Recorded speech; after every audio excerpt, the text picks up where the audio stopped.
Governor Gavin Newsom, who's kind enough to join us. Good morning, Governor. How are you? Good to be with you. Thanks for having me on. When did you get a glimpse of this with LeBron? Was it LeBron who opened your eyes to this? No, it's my own experience playing baseball. Got into college on a partial baseball scholarship, would not have gotten to a four-year institution, would have ended up at a junior college, which wouldn't have been the end of the world, but my life's path changed because of a partial baseball scholarship at Santa Clara, and I realized quickly this notion of student athlete was absurd, and that was baseball, not basketball, not football at a Division I college. So this experience for me is very raw, very real, and it goes back decades. How did the relationship with LeBron James strike up? Over the course of years, I'd met him at a number of different occasions, and including on vacation of all places in the Bahamas moons ago. And he, as you know, been out front on this. He had co-produced with his partner Maverick a student athlete documentary a number of years ago. It sort of predates all the issues around Rich Paul, and he's been at this for years. So he's a true believer, and you sensed a different kind of sincerity on this. It wasn't situational. He's had a long-term core belief system, and he expressed that through his agent, and we were able to connect on this more formally. And that was when this idea gestated of signing a bill on his show as opposed to sitting at my damn desk in the governor's office. What's been the reaction to this? What's the negative reaction to this bill? Nervousness, the unknown, not just by the NCAA. I mean, to be fully candid, a lot of very close friends, people that are supporters, people I support from Stanford University, USC, UCLA, the broader UC system, even the California State University system, 23 different campuses, their leadership all expressing concern, and then growing anxiety around Title IX issues, which I think are misleading, but all of those are expressions of doubt that what we're doing is the right thing. And I'm not ideological. I'm in pursuit of fairness and justice, but I am not ideological about the application and the implementation of this law. What is the goal of the bill? It's fairness. I mean, at the end of the day, it's about rebalancing the power, and the power structure now is dominantly in the hands of a few in the institutions, in the NCAA themselves. And I've just met too many athletes. I mean, ad nauseum number of athletes that have given up everything, body and mind in some cases, to the sport that they love, and they were let down. They didn't necessarily complete their degree. If they did get a degree, honestly, it wasn't the kind of quality experience, educational experience that others get. They never were fully integrated into the campus environment. And many of them were living below the poverty line and still are living below the poverty line while their coaches were making millions and millions of dollars. And I don't begrudge success, but, you know, country club memberships, flying on private planes, getting a percentage of ticket sales and jersey sales, and these athletes are getting nothing. I just don't think that's right. I'm just trying to figure out how this is going to work, Governor, because I know that it can sound altruistic, but, you know, you follow the money and you find corruption, it feels like. What's going to prevent, let's say, a booster at one of these schools saying, we're going to pay, we allocate $1 million for people to come over to my car dealership. And so there's going to be incentive for you to go to a school knowing, hey, I can make money. You know, they got me penciled in for I'm the starting quarterback at Alabama. I get to go make $100,000 every year. There's gray area here. And this is a dark alley we're going down, though, Gavin. Yeah, I think we've been down that dark alley. I mean, that's to suggest the status quo doesn't incentivize bad behavior, and I think that's foundationally the problem. Look, Look, there's a romanticism to amateurism. I mean, I was just, I was watching a wonderful video, John Wooden, and I mean, it's one of my favorites, just for life lessons, for leadership lessons. I mean, it makes me a better governor.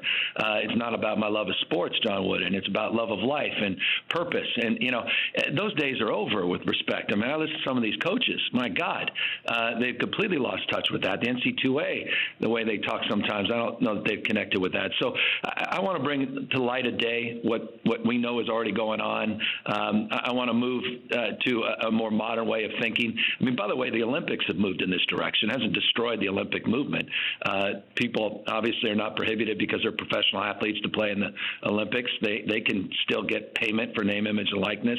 There are rules related to that. and we'll create rules of the road, more transparency. And you, in particular, Dan, you'll hold folks to account. My job is to hold folks to account, but subsequently the NCAA to hold folks to account against abuses.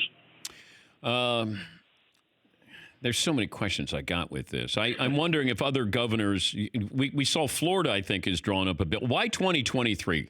Because Florida and some of these other states are moving up the timeline to 2020. You have 2023 penciled in.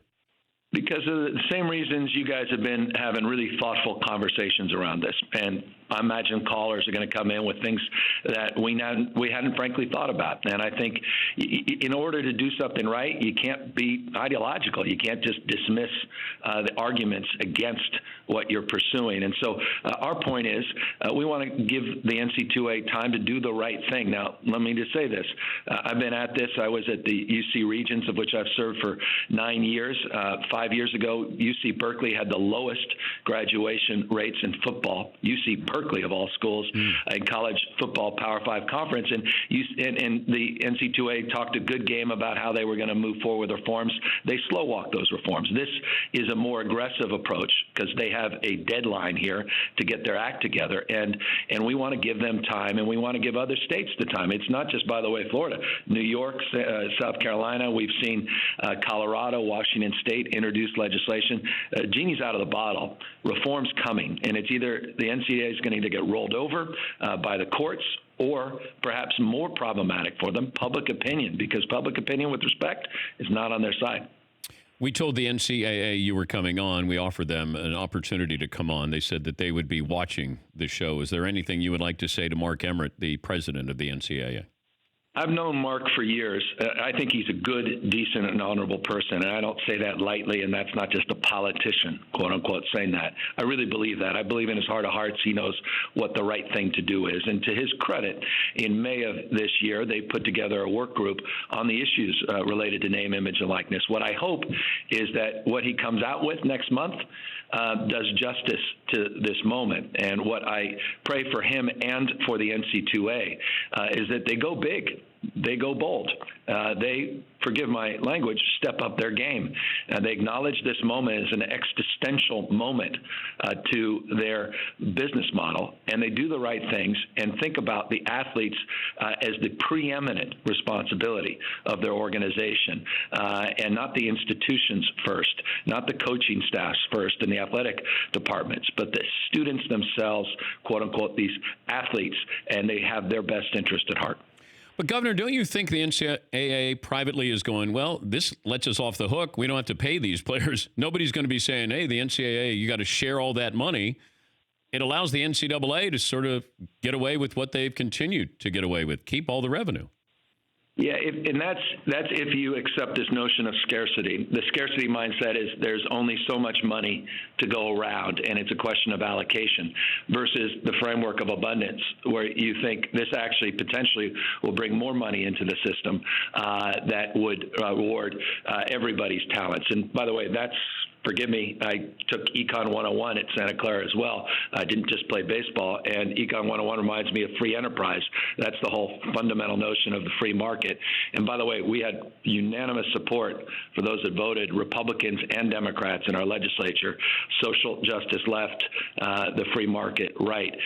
My belief is the abundance mindset will take shape. And to the extent that you're right, the NCAA may look at this actually quietly favorably, I do think it is a disruptive moment, and they have to meet it. And if they try to sue, and if they threaten, as they have threatened respectfully, California, to pull NCAA access to our Pac-12 conference and to all of our schools, I think they'll lose the public opinion, and ultimately their moral authority will wane, as well as their formal authority, and the whole system will collapse. Governor, thanks for joining us. By the way, what kind of baseball player were you at Santa Clara?